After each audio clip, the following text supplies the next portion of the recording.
سے میں گفتگو کا آغاز کرتا ہوں۔ اللہ رب العزت نے جو چیزیں حرام کی ہیں ان کا تذکرہ اس آیہ مبارکہ میں فرمایا ہے۔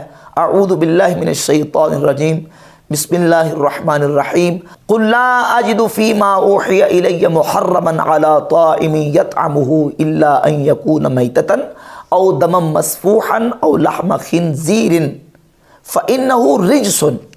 قرآن مجید میں واضح طور پر اللہ رب العزت نے فرمایا کہ محبوب فرما دیجئے جو مجھ پر وحی کیا گیا اس میں حرام نہیں پاتا کھانے والے پر جو وہ کھاتا ہے، مگر یہ کہ وہ شے ہو مردار، او لحم خنزیر او دم مسفوحا، یا بہا ہوا خون یا خنزیر کا گوشت، فَإِنَّهُ رِجْسٌ، پس وہ ناپاک ہے، وہ پلید ہے۔ رجسن پلید ناپاک کو کہتے ہیں۔ قرآن مجید کی آیات اور احادیث مبارکہ اس کے اوپر باقاعدہ دلائل کے طور پر موجود ہیں۔ فَإِنَّهُ رِجْسٌ، اور یہ جو ہو ضمیر ہے یہ راجع ہے شے محرم کی طرف، یعنی جو شے پیچھے مذکور ہوئی ہے جس کو حرام کیا گیا ہے وہ فَإِنَّهُ رِجْسٌ، پس وہ ناپاک ہے۔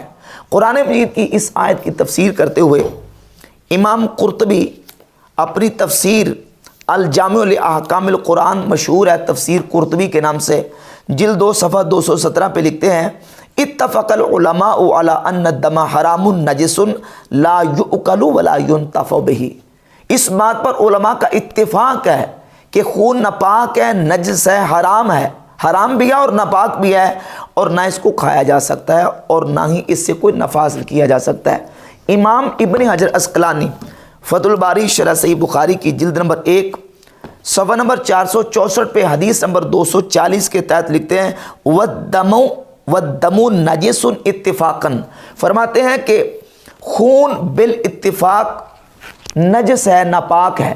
یہ امام بدر الدین عینی کی کتاب عمدۃ القاری شرح صحیح البخاری جلد نمبر اس کی 3 صفحہ نمبر 417 پہ حدیث نمبر 312 کے تحت لکھتے ہیں: فَإِنَّ الدَّمَ نَجِسٌ وَهُوَ إِجْمَاعُ الْمُسْلِمِينَ، خون ناپاک ہے، پلید ہے، اور اس پر مسلمانوں کا اجماع ہے مسلمانوں کا۔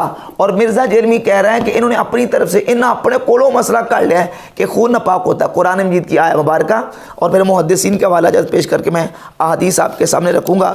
یہ امام نووی رحمۃ اللہ کی صحیح مسلم کی شرح ہے۔ امام نووی المتوفیٰ 676 ہجری شرح صحیح مسلم کی جلد نمبر 3 صفحہ نمبر 200 پہ لکھتے ہیں: وَفِيهِ أَنَّ الدَّمَ نَجِسٌ وَهُوَ بِإِجْمَاعِ الْمُسْلِمِينَ، فرماتے ہیں کہ خون ناپاک ہے اور اس پر مسلمانوں کا اجماع چلا رہا ہے۔ اس پر کتنے 20 حوالے میں پیش کر سکتا ہوں کہ مسلمانوں کا اجماع اور اتفاق اس پر چلا آ رہا ہے کہ خون ناپاک اور نجس ہے۔ ابن تیمیہ کی کتاب ہے شرح العمدہ جلد 1 صفحہ 105 پہ ابن تیمیہ نے یہ لکھا کہ الدم لم یختلف الناس فیہ، خون کے نجس ہونے میں مسلمانوں کا کوئی اختلاف نہیں۔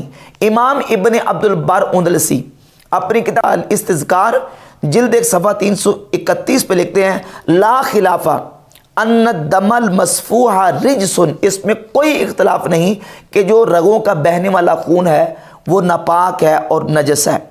حافظ ابن حزم اندلسی اپنی کتاب مراتب الاجماع اس میں صفحہ 19 پہ لکھتے ہیں: واتفقوا علی ان الکثیر من الدم، کہ اس بات پر اتفاق ہے کہ خون جو کثیر ہے، چاہے وہ جس طرح کا بھی خون ہو، وہ ناپاک ہے۔ اور اس پر 20 بحمد تعالی حوالہ جات علماء کے ائمہ دین کے پیش کیے جا سکتے ہیں کہ بہنے والا خون ناپاک ہے۔